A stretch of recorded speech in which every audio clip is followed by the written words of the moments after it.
Welcome back to IAS Net Study. This is the 46th video in this ethics series. And here in this video, we are going to talk about two concepts. One is information sharing and then transparency. Transparency is the extended version of this information sharing. So we are discussing the final unit, probity in governance. So under that probity in governance, there is a topic of information sharing. We're going to talk about it, and we are going to talk about in transparency also. So let's get into the discussion of information sharing. So let's talk about this information first. What is this information? See here, the information, it deals with government information. So it's not about information with respect to private institution or private individual. It is a government information, and those informations where data is collected by government, where data is stored by government, or where data is handled by government. These informations, these data are considered as government information. Here, data, records, and the knowledge which is generated for the government, by the government, and it is handled, it is managed by the government. Ultimately, what is the objective here? Objective is the welfare of the citizen. In order to help delivery of services, government is going to use this information. So information, it means government information. It is the data where government collects this data, governments keep this data, government manage this data. This is government information. And let's see the types of government information. The first is citizen information, citizen centric information. Here it talks about rights of people, entitlements of the people, or duties of me being a part of this country. What are the duties I have to fulfill, and what are the obligations I have to fulfill? All these aspects comes under citizens information, citizen centric information. Then we have administrative information.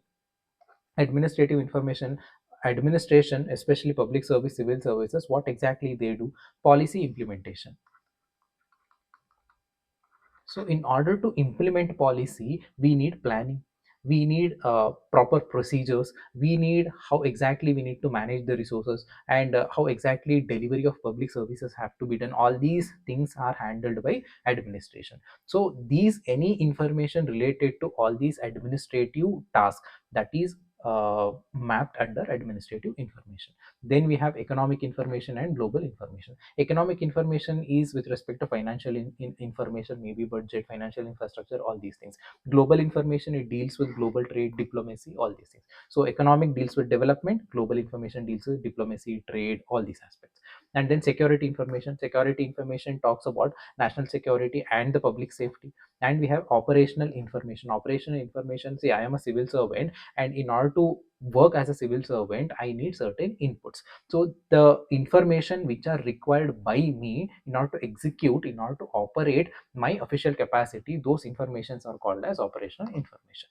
So these are types of information. We were talking about information. Under that information, we talked about government information, types of government information. So information, it is considered as a public resource, so it is very much important. It's a very important for the governance. So it is going to lead governance into a good governance. So this is information. Now let's talk about importance of information sharing. We talked about information. Now let us connect information sharing, information with sharing. Now information, with whom are you sharing this information? There are two dimensions here. One dimension is that within departments, within government department, information is going to get shared. There is a one department, and there is another education department, and the finance department, or the health department.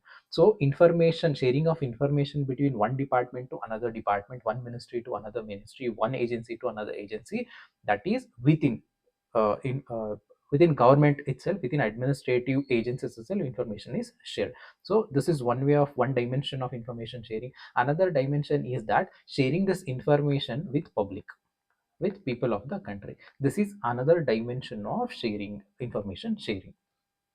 So there are two dimensions. Now next, let's move to the next important aspects in this concept, is that why is it necessary, what is the importance of information sharing. So let's see the necessities or the significance or the importance of information sharing. The first and foremost aspect is that information sharing leads to the better delivery of services. How exactly it is going to happen? Let's talk about information sharing within department. Usually if the information is shared across the department, you can eliminate the duplication of efforts. See, if you have the census information, the same information can be utilized for educational purposes, the same information can be used for health purposes also. Here, yeah, health department, they don't have to spend money and time and the resources to collect this information. They can get the information from the census. The same information can be used for education purposes also. The same information can be used for health related purposes also. So it reduces duplication, it reduces delays, it reduces procedural complexity. By doing that, red tapeism can be eliminated. And since there is no duplication, there is no repetitions, and it makes the services delivery very easy, it makes the service delivery very fast. In turn, the people participation, it is going to improve. So it makes the entire delivery of public services faster and more citizen friendly. So one thing, the first important, the first significance is better service delivery, better delivery of public services. And then second importance is that efficient use of public resources. Usually, again, the intra department, inter agency information sharing, usually it avoids a duplication, repetition. We just talked about it. So usually what happens, it avoids repetition in data collection. And even one department has already collected, it has authenticated the data, and there is already a validation, so you don't have to do it again. So intra agency information sharing, it helps to avoid all these things. It saves your time, it saves your money, so you can channelize your energy, you can channelize your resources for constructive purposes. So it avoids repetition in data collection, authentication, validation, storage, and management, all these things. This saves the public money, and this saves the administrative efforts. By saving money, by saving time, by saving administrative effort, there is, we can utilize these things, public money, public time, and the efficient human resources for constructive purposes. So efficient use of public resources can be seen with the help of information sharing, that is with respect to interagency sharing. And then evidence based policy making. See, usually what happens, whatever the policy we make, whatever the new schemes we come up with, we need proper analysis, evidence. Based on that evidence, we have to take a decision. See, you are coming up with a scheme, so you need to have an idea that how many 60 plus age persons are there. And if you want to go for a polio drop, then you need to be aware of how many children below the age of 10 years. You need to have all these information in your hand. Then you can if you have this information, if you have this idea, if you have this data, that would help you to make sure better policy making. Here you need the evidence. You know that there are 1 lakh children are there in this vicinity, in this geographical location. Based on that, you can allocate the budget. Based on that, you can allocate the human resource. Based on that, you can allocate the medicines also, the raw materials also. So it helps in evidence based policy making. So it access to high quality and compare. If you have this high quality and comparable data, then it helps in better diagnosis of social problems, and it helps in informed policy making, evidence based policy making, and it also helps in effective monitoring and evaluation. So on the whole, information sharing leads to evidence-based policy making. And the fourth significance is that integrated and seamless governance. Again, integrated and seamless governance is that there are two departments, A and B. Maybe A, B, C, D, four departments are there. So if there is an integration factor between these four departments, it would be, see, everything is interrelated. The education department, of course, if children are healthy, if the children are getting nutritious food, then only their education capabilities can be better. Comparatively, it will be better. So if you have to have a better transport system also, you need to have even the basic infrastructure, electricity, all these things. So everything is interrelated to one another actually. So if we have the data connectivity between inter agencies, information sharing is seamless. If the information sharing is integrated, then it integrates the governance also. So information sharing integrates governance also. So when it integrates governance, it eventually leads to the good governance. So information sharing enables coordination across jurisdictions and the sectors. See, usually what happens, state government, it is uh, have saving the information in a different format, central government is saving the information in a different format, so it creates some kind of tussle also. So if there is no integration, it is going to impact the governance, because you need to analyze data, and then both these data are in different formats, and it takes time, it takes resources to have a proper evidence here. So this is going to impact the governance here. If there is an integration, if there is a coordination, and information sharing is proper, and information accessibility is also proper, then this will lead to the governance, this will effective governance, this will lead to the good governance. So it leads to the integrated service delivery. It ensures better disaster. Even during the disaster, you have to have a coordination for a effective and the seamless management, disaster management. For that also it helps. And even health, education, welfare system also, these kind of coordinated efforts, it is going to make sure that all these social schemes or the social infrastructure are very strong and very effective. So this is another importance. And enhance citizen partisan participation. See, we were talking about information sharing from this dimension, within department, within institution of government agencies. Now last point talks about information sharing with public. So when, how exactly this is going to impact the governance. See what happens, information sharing, government is sharing information with public. Now public is aware of what exactly government is doing.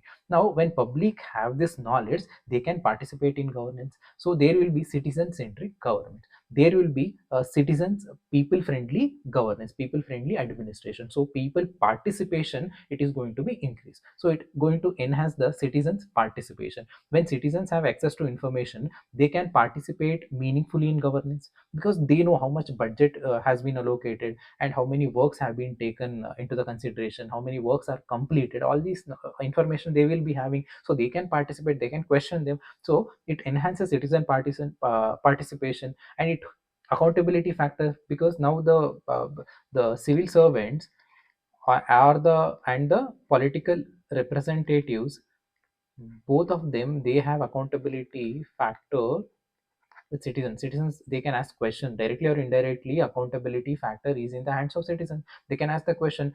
When there is a information sharing is proper, coordinated, and there is a seamless information sharing, this enhances people participation. When there is a people participation and they are aware of what is happening, they can ask you questions. Now it is your responsibility to give the proper answers. There is an accountability factor, there is a responsibility factor. You have to be responsive to the citizens of the country. For that also, information sharing is very much important, and it contributes to the public debate and social innovation. On the whole, information sharing, it's nothing but transparency. It leads to the transparency, and this information sharing or the transparency, it empowers citizens and it deepens the democracy. So information sharing, two dimensions. First, within department, we understood what are the advantages or what are the importance of information sharing within department, government department, and information sharing with people. So both of them lead to the good governance. And our aim, ultimate aim, is that change this good governance into ethical governance. Now we have to move this information sharing to transparency.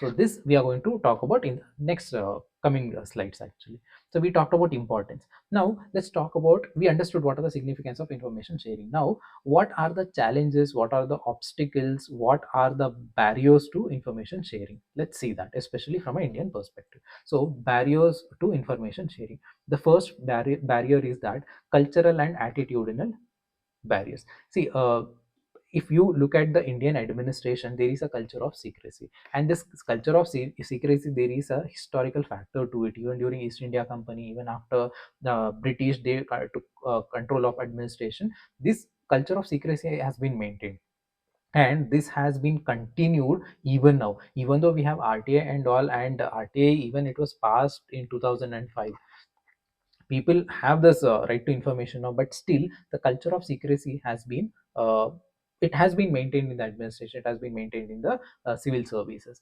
And bureaucracy, see this culture, it's very much visible, which is very much evident in Indian administration, in Indian bureaucracy. So there is a cultural barrier. And what is this culture of secrecy, culture of control in Indian bureaucracy. And excessive centralization of authority is another one thing. The excessive centralization, over centralization, is another factor where information sharing is not happening, because I told you that the chain of command, This is one among the features of Indian bureaucracy, one among the features of Indian public service. Again, chain of command, that it is there is an obligation on you. See, for a taluk officer, you have to listen to the district officer. District being a district officer, he has to listen to the state level officer. Then state level officer has to obey the orders from a central officer. So this chain of command is there. The hierarchy, you have to respect it, you have to obey it. So here the centralization of authority is very much visible, and this is also another cultural barrier in our country, which is uh, working as an obstacle for information sharing. Here everything has to be accepted by one person above you. So this culture, it is also creating trouble for the information sharing. And see, we have a right to information, fine, 2005. But before that, even though we had certain procedure to get the government information, but the thing was, it was so difficult, and there are so many obstacles, there are so many barriers even to get this government information. And even we had a official secrets acts, and we have a central civil services conduct rule of 1960, and there also so many clauses were there where the administration can reject your request for government information. So many iron frameworks have been created to suppress this information sharing in the conduct rules in the administration itself. So there are cultural barriers. The culture has been created in a way that it maintains secrecy and it maintains control. And there is an attitudinal barrier also. Attitudinal barrier, attitude of a civil servants or a public servants, it has been modified in a way that they were not in a position, they were not even in a favor to divert these information to the public. So this is first barrier, cultural barrier, and the attitudinal barrier. And we have an institutional barrier. Institutional barrier is that, see, I want to give the information, but the thing is, there is no infrastructure to give this information. My office, everything is restricted. I don't have human resource to give you this information. So there is genuine barrier is there to provide this information. One thing I want to give, but genuine barrier is there. Another thing, even though there are infrastructure, I don't want to give you. I'm a civil servant, I'm a head of this office, but I don't want to divert this information. One thing, I am ready, but there is no channel. There is a channel, there are situations where I am not ready. See, these kind of institutional barrier, like lack of leadership, the district collector in that office is not in favor of diverting this information. Lack of leadership, leaders themselves are not committing for this transparency, they are not committing for this information sharing. And poor interagency coordination, one department to another department, you everything has to be very official. So you are sending a letter, it goes after a 1 week, and they are going to reply after another 1 week, and again you are going to ask the counter question. On the whole, even to get a simple information, this is going to take almost 1 month or 1.5 month to get this information. These kind of uh, uh, what do you say that the the gap between two agencies, imagine just how difficult it would be for a common people to get the information within the government agency itself. If there are so many barriers to get the information, then how can we expect the common citizens to get information from a government office or from an administration? So poor interagency coordination, and you can same replicate the same thing with the people also. And absence of clear value proposition for sharing information, that there is no mandatory clause that you have to share the information. You can always find a reason to reject information. That is also there. Fragmented and siloed administrative structures. Even within department also, certain information is shared in a stored in a certain format, and another few information is stored in a different format, and another information stored in a different format. These kind of fragmentation also creating it is creating kind of institutional barrier. So the first barrier is cultural barrier, attitudinal barrier, and the second barrier is institutional barrier, and the third barrier is administration and the procedural barrier. Information management system that restrict interoperability. I am using certain software and your department is using certain software, there is no interoperability of information, interoperability of data here. Even if I send the data, you cannot decode it. So that kind of administrative procedural barriers are there in a real life situation. Now everybody, the integration is happening both at central level, state level. They are going for a unified databases. Very recently they have come up with a one single database for the birth certificate, death certificate. These kind of unified systems are getting created in the country. That is now at 2025, 2026, at this point of time government is creating, but till now barriers were there, administrative barriers were there, procedural barriers were there. So absence of standard data formats and protocols, this is what I am telling you. State government is storing the data in certain format, central government is storing the data in certain format. When you want to collect this data, there is a genuine problem here. So they are sending it in a different format, and it is difficult for a central government agency to decode this data. See, these data are not very small, one word, this kind of data. This data contains crores of info, people, lakhs of people information will be there. Decoding it and again accessing that information, analyzing that information, it is a very big deal. So it has to be in a proper format. That barrier is there, administrative barrier is there, procedural barrier is there. And poor record keeping and archiving practices, this is also very generic point. You can write it under administrative and procedural barriers. Then we have a ethical and governance barrier. Ethical barrier is that me, I am a head of this office, I personally don't have this commitment towards information sharing. So I have a certain vested information, I don't want to share this because I am involved in nepotism, I am involved in corruption, I am involved in favoritism.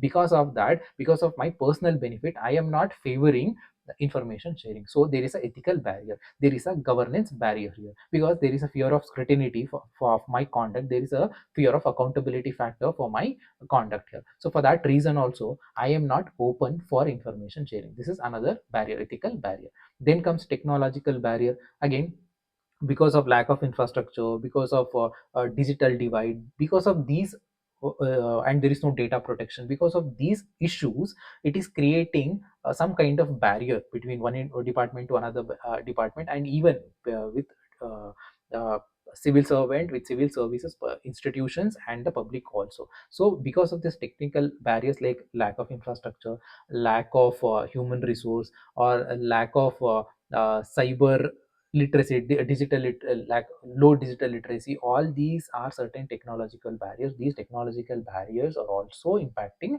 information sharing. And human resource constraint, directly you can analyze that with lack of human resource, or the people with the digital literacy, or the digital divide. These are some of the real problems are there at the ground level. So human resource barriers are also there. And demand side barriers, demand side barriers is that people themselves are not interested to get the information, people participation is extremely low. Even though we have RTI, how many people are aware of RTI in our country? And even after being aware of it, see, all we civil service people who are preparing for civil services, or people who are in the civil services or public services, they are aware of all these RTA. How many of you have applied for any information? It's very very very minuscule percentage, very less number of people might have applied for this RTA. So even demand side barriers are also visible in our country with respect to information sharing. One thing, low awareness among the people. People have the rights, but there is no awareness about it. And also limited civic participation or limited civic capacity to interpret this information, and once you get the information, to analyze this information and use this information for this constructive purposes, the limitations are there. So these are demand side barriers. So we talked about information sharing first, and we talked about importance of information sharing, importance, or you can say significance of information sharing. Then we talked about barriers, right? Next, you understood the barriers. Now, how do you address these barriers? That is the next point. So how do you handle this? What are the measures you follow to handle these barriers of information sharing? So what are the measures? The first and foremost measure is that awareness and education. First and foremost thing, I have to be aware of my rights. So even though RTI is there, but I've never used this RTI. So knowing about RTA and knowing about how to use this RTA, that I have certain right, and how to claim my right, how to access this information. So the awareness and the education, information literacy and RTA awareness campaigns. Through this, you can create awareness. And another thing is, see, I know that there is an RTA, I can access the information. At the same time, I should keep in mind that whatever information I am asking, that should not cross the right to privacy of another individual. That also I should keep in my mind. So one thing, I have to be aware of my rights. But that right does not mean that I have complete absolute right to get any information. No, this is not. I have to respect the privacy of other individual. So that thing I have to keep in mind. At the same time, data protection education should also be there. How data has to be protected, that thing should also be there. So awareness and education is the first measure to improve the information sharing. And cultural change, I told you that in the barriers while we discussing, attitudinal barrier and the cultural barriers are there. It means that civil servants, they are not ready to share that information. From the East India Company, Britishers, even after independence, the culture of secrecy, culture of control is there in bureaucracy. That cultural has to change. So how do you change this? There should be a shift from need to know to right to know. Now RTI, it is my right. It is not that I am not requesting you. This is my right, and I am exercising my right. So that shift of attitude should be there. When there is shift of attitude at the ground level, it clearly shows that there is a cultural change, and this cultural change can be replicated at administrative level also. So it can change the mindset of administration. When there is a change of mindset at the ground level, grassroots level, it can change at the administration level. When there is a change in administrative level, you can see this change in the government level also, governance level also. So cultural change. And also you have to encourage this openness, transparency as a professional norm. See, one among the foundational values, transparency is one among the foundational values of civil services. And when you encourage, when this becomes norm, information sharing, being transparent, being responsive, and having that accountability factor, eventually it directly impacts the culture of bureaucracy in our country. You can see the cultural change. And the third aspect is leadership and communication. Even the barriers also, I told you that I am a the district collector, and I am the head in my office. See, me being a head of this particular institution, if I am not supporting information sharing, if I am not supporting the concept of transparency, nobody in my office is going to do that. In general, I'm talking about it. So if a leadership shows this pro transparency attitude, so it is going to seep through the lower level also. So people consider me as a role model. If I am honest, even people who are working under me, it is going to influence them also in a positive way. So if I support information sharing, if I support transparency, so people who are working in my office, they are also going to be pro transparency. They are also going to support the information sharing. So leadership and the communication, these two factors are also important to improve the information sharing. Clear political and administrative leadership commitment should be there from administrative leadership, political leadership. And formal communication strategy promoting transparency. See, I am a head of this office. One thing, I have this intention, I want to improve the information sharing. Now I can come up with the rules, I can come up with a regulation that everything is transparent. Whoever comes to my office, I everything I'm going to be, everything will be online. Whoever enters, everything will be entered in a computer. It will be online, that what they want, which certificate they want, and what are the documents they have. So everything will be online. See, I am creating some kind of formal communication strategy. By doing this, I am supporting transparency. So this is one of the measure for information sharing. The first is awareness and education, and then cultural change, and then leadership and communication. And then we have a information governance framework. Information governance framework, it is, you need to have a clear laws where no manipulation happens. So there will be guidelines for information classification and guidelines. One thing, you classify the information, and it helps in sharing also, it helps in data protection also. So here it is talking about certain guidelines, information sharing guidelines it is talking about. If every office, every institution, public institution, if they have these guidelines, everything, information sharing is easy, and you can ensure transparency. And everything has to be defined. There is clear cut rules, there are clear cut regulation, and there are protocols, and no ambiguity in the protocol. Very clear protocol for the access, storage, and dissemination of information, and also security of this data, security of this information, also data protection also. So this is, it talks about some guidelines, governance, information guidelines should be there. And then capability gap analysis. Wherever there are issues are there, you need to find where exactly the gap is there, capability gap is there. So identify see, I am a pro transparency. I want to give information, but I don't know how to do it, or my people who are working in my office, they don't know how to do it. It means that even though you have a good intention, but you don't have the skills. Now what happens? How do you deal with that? Those things can be dealt by identifying gaps in skills, and you fulfill that gap by giving training or by giving what are the necessary infrastructure.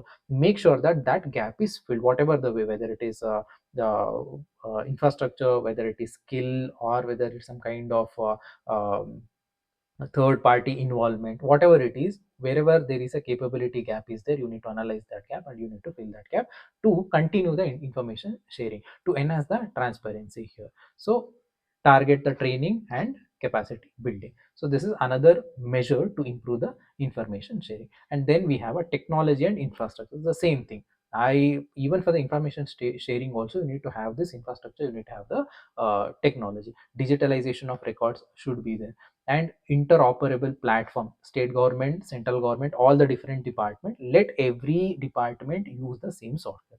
Let every department save information, save data in a same format, so that interoperability will be there. When there is an interoperability, in information sharing is easy. One thing, I have intention of sharing information, that is good, but there is no capability. Now you fill the gap. And how do you fill the gap? By focus on technology, by focus on infrastructure which are needed to fill this gap, and also give the cyber security, data protection mechanism, all these things. And legal and ethical management. Ethical management, it deals with clear management of intellectual property, copyright, licensing, all these aspects.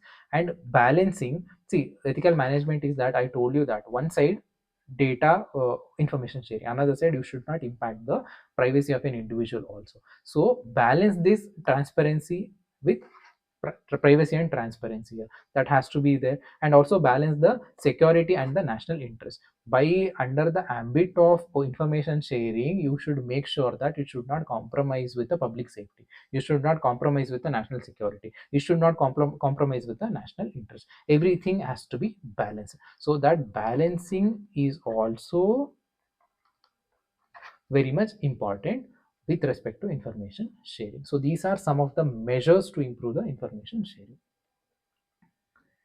right? This is with respect to information sharing. So information sharing, it leads to the transparency. Information sharing, if government department is supporting this activity of information sharing, it leads to the transparency in government. What exactly transparency? Transparency is nothing but openness. Transparency, it means that whatever decision I am taking, whatever the actions I am taking, whatever the uh, ultimately whatever the decisions government has get into, everything is in front of the people. I am not hiding anything, everything is placed in front of the people. So transparency means openness. When there is openness, this is going to support the communication. When there is a communication, it means that now government has the district office, district commissioner office has uh, put every data regarding particular scheme in front of the people in its website or somewhere. Now people are aware of it, that how many people are getting benefited, what is the budget allocation, everything. Now if there is a discrepancy, if there is a mismatch, people can ask the question. So now it enhances accountability factor. Now district collector office, there is an accountability factor, they have to be answerable, they have to showcase that answerability to the people. So transparency, it enhances, it implies openness. This openness leads to the communication, and this communication ensure accountability, right? So in governance, it means that the actions, the decision, the process, and the use of public resources are visible and understandable to the citizens. So transparency is considered as a core democratic value, one among the foundational value for both the government as well as the civil services. So it a preferred reform strategy for improved government. If there is a transparency only, people will get to know what exactly happens in the government. When they are aware of this, when they have this knowledge, then they can question the government, they can question the civil servant, they can question the public service as an institution. So this is the starting point. Transparency is the starting point of good governance here. This is the core democratic value here. So it strengthens accountability, it enhances trust, trust, and it enables informed citizen participation. So it is eventually in the first slide we talked about all these things. So information sharing, it leads to the good governance. Again, the same thing, information sharing leads to the transparency, transparency leads to the good governance. And public officials therefore have the duty to act visibly, predictably, and understandably. So this is with respect to transparency in government. There, what are the advantages of transparency? It's the same thing. What are importance, significance of information sharing? The same thing can be written here also.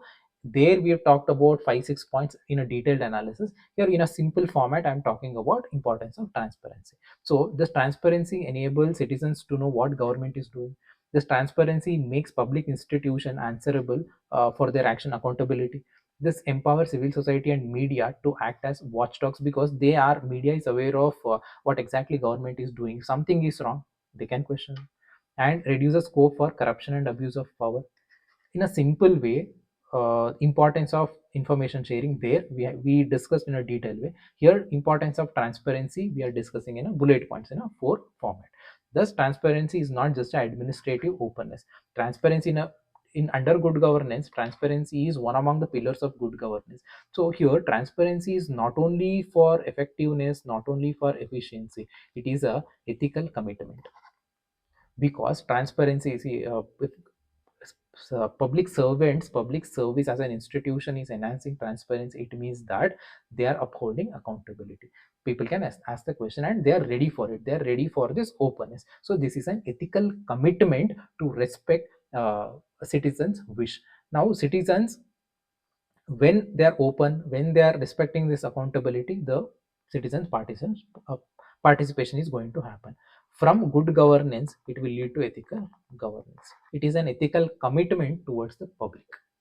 So this is transparency. We understood what is transparency, importance of transparency. Now there are some limits to it. Transparency, I told you that it is openness, giving that information, but that does not mean that you are dumping every information. See, take an example of census. Government has conducted census. It takes almost 2 years to collect this information. This collected information has to be analyzed, it has to be processed, and it has to be placed in front of the people in a understandable way. Government collected every information, every household information. Just imagine government just dumping it in a website. All this information, everything is in a website. Then what is the use of it? Me being a citizen of the country, I go to the census website, and if I try to get the information, is it possible? 140 or 140 plus 140 crore people information is there. Is that possible for me to analyze this information? Or even for a group of people sit together, is it possible? It is going to take a lot of time, it is going to take a lot of effort, and it also needs certain level of expertise to analyze this information. See, this is not considered transparency. Transparency is that you are putting that information in an accessible format, in an understandable format, where you can use this information for constructive purposes. Then that is only considered as transparency here. So transparency is not like dumping information. You're just dumping information, this is not considered as transparency. So excessive, unstructured, technical data, giving these kind of information, it is not transparency. So it is not going to create transparency. In turn, this is going to create more opacity. You're not going to get clarity of these dumping of information. So information must be in a usable format, information must be in a meaningful format, information should be in an intelligible format. It means that you can use this information to get some knowledge out of it. So transparency requires effective information management, not just disclosure. Transparent, it is not that I have collected the government has collected the census information and it is just dumping everything in a website. This is not a disclosure, it is just you're just dumping this data where it is of no use for the people. I cannot access it, I cannot read this information, I will not be able to get what is the change of percentage, and I am not able to get the know the sex ratio of a country. I will not be able to understand the demographic details of the country. So this is not considered as transparency. Transparency, the data should be in usable form, the data should be in a meaningful form, data should be in a intelligible form. And so in order to enhance this transparency, certain principles are there. So what are these principles to maintain the transparency? What principles government should follow to maintain the transparency? The first is relevance and accessibility. So whatever the information government is giving, there should be a factor of relevance should be there. See, take the census information only. I want to know the demographic detail of the country. But if government is dumping everything in a website, I'm not going to get anything out of it. There should be relevance. So there should be separate column regarding that, in that particular geographical location, how many people are there, what is the change birth rate, what is the death rate, everything should be there. Relevant data should be in a relevant format, that has to be there. And it has to be in an accessible format also. Accessibility should also be there. See, information should be presented in a plain comprehensible language. I should understand that. If I access, accessibility is nothing but I have to understand whatever you have, whatever government has posted in their website. And format should suit different stakeholders. See, even whatever the data they are posting, it has to give information for various stakeholders. It is not for the expert. Even if a common person goes to that census website, he should be in a position to understand what exactly the changes are. At least one, most probably you will get that one page summarized version. Now all these, various formats you get it: one page summarized version, detailed version, 100-page detailed version, and furthermore 1000-page detailed version, and micro details of individual districts, and even language information. These kind of various details are there. And me, I don't want these 1000-page details. I just want the one page details, the change of the demographic information. For me, I'll just go through with it. So data should be there, me being a for a common citizen. And if there is a researcher, he wants 1000-page data. For him, data should be there, the census data should be there in 1000 format also. And for a media, some other format they want, some other information they want. For them also, government should cater give that accessibility to the information. So formats, different formats should be there, and these formats should fulfill the needs of different stakeholders. And it should be sufficiently disaggregated for analysis and evaluation. See, giving this raw data, if it's no accessibility to it, again it is of no use. So it has to be disaggregated for analysis and evaluation. So that clarity should be there. And access should be inclusive across regions, languages, and digital divide. So it is not that one English language they are giving, no, that they have to give it in a local languages also. And it has to be accessible from different region also, whether it's from Kashmir or the Kerala, it has to be there. And even digital divide, the digital literacy, it is also a problem. And even within the government office also, people who have appointed 20 years before, their mental status is different, and people who have appointed in this 24 25 2024 25, their knowledge or their way of approaching things is different. So data should be in a way that it should be accessible by every these stakeholders, even within the government department also. Even it, there should be a factor of inclusivity, data inclusivity should be there here. And the next principle, the first principle is that relevance and accessibility, and the next principle is that timeliness and accuracy here. Timeliness accuracy is that, see, a project has been completed now in 2025, and I want information of this particular project this year. Project has completed, all the details they have to put. But if they put this data in 2035, what is the point? The government has fallen, different government has come now. Even though I have the information, I cannot question the government because government has changed. If that happens, there is no point of all these things. So timeliness should be there, and there should be accuracy also. I cannot give the false data, I cannot give the manipulative data. So the first principle, relevance is there, accessibility, and the next principle is that timeliness is there. You have to post the data at the certain time, at regular times you have to post the data. And also accuracy of data should be there. There should not be any manipulation, there should not be any fake data. This is another principle. Information shared should be shared early to allow public engagement during planning, implementation, and evaluation. So our government is building some hospital, and expenses of this hospital and procurement related information, everything should be posted, should be given to the public in a timely manner. And the data should be correct. They should not give some fake data. That goes also against the principles of meaningful transparency. And data should be updated, data should be complete, data should be reliable also. And delayed or outdated information undermines accountability. So the first principle is relevance, second principle is timeliness. And the, yeah, these are the two: relevance and accessibility, timeliness and accountability. These are major principles of meaningful transparency. Now, We talked about information sharing, we talked about transparency, but there is another concept, privacy also. Now, one side freedom of expression, one side transparency, information sharing, it's all there. Another side, there is a privacy of an individual also. Even though civil servant, they are also individual. I cannot, as personal information of individual, as long as my information related to official capacity of an individual, it is fine. But in not, but what I do is, I just want to play with the civil servant, I just want to harass this civil servant, then what I do is, I file all frivolous RTA applications. See, these things should be taken, should be handled in an efficient way. So there should be a clear distinction between transparency, freedom of expression, and the right to privacy. I should not evade the privacy of an individual, even though person is a civil servant. So there is a obligation on accountability factor, and obligation is there towards the public. That does not mean that you can invade the privacy of this individual. So that thing has to be kept in mind. So here, the major challenge with respect to transparency and this privacy is that how do you balance these things?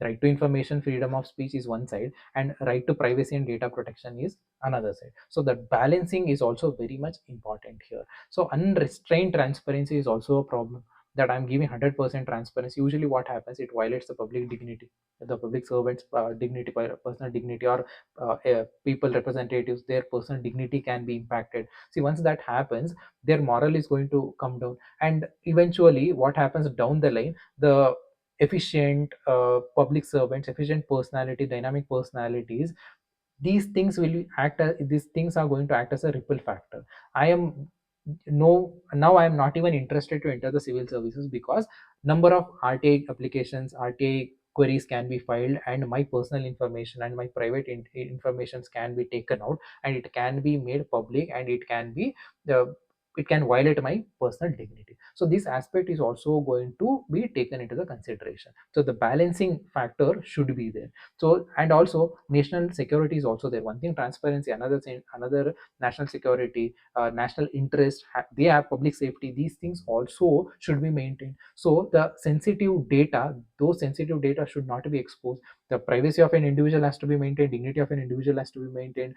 uh, Sensitive information regarding national security, sensitive information regarding public safety, these things have to be maintained. if you if you could able to handle all these things, this will ensure the public trust. One side, you are supporting transparency, but you're not undermining dignity of an individual, you're not undermining national security. If you balance this, it will lead to the public trust, it will ensure public interest, public welfare, right? So both over unrestrained transparency, this is also not good option. At the same time, excessive protection, this is also good option. So what is the correct right way of approach? It is the balancing. So unrestrained transparency is also not feasible in a long run, and excessive protection, it is also not feasible in a long run. So how do you deal with the transparency aspect? It is through the balancing of this thing and that thing, privacy as well as the openness. So governance must strike the balance by protecting personal and sensitive data, ensuring equal access without overburdening administrative capacity, designing privacy, respecting transparency framework. This is what I told you, that balance. So this is it with respect to transparency in governance. So we talked about information first, then we talked about information sharing, then we talked about transparency. So this completes this video. Thank you so much for listening. Please like the video, subscribe to the channel, and leave the comment also. And I'll see you guys in the next video, probability in governance, the third video. And most probably we are going to take up RTI and citizen charter. These concepts are going to be discussed in the next 1 or 2 videos. So have a good time. I'll see you guys in the next video. Thank you.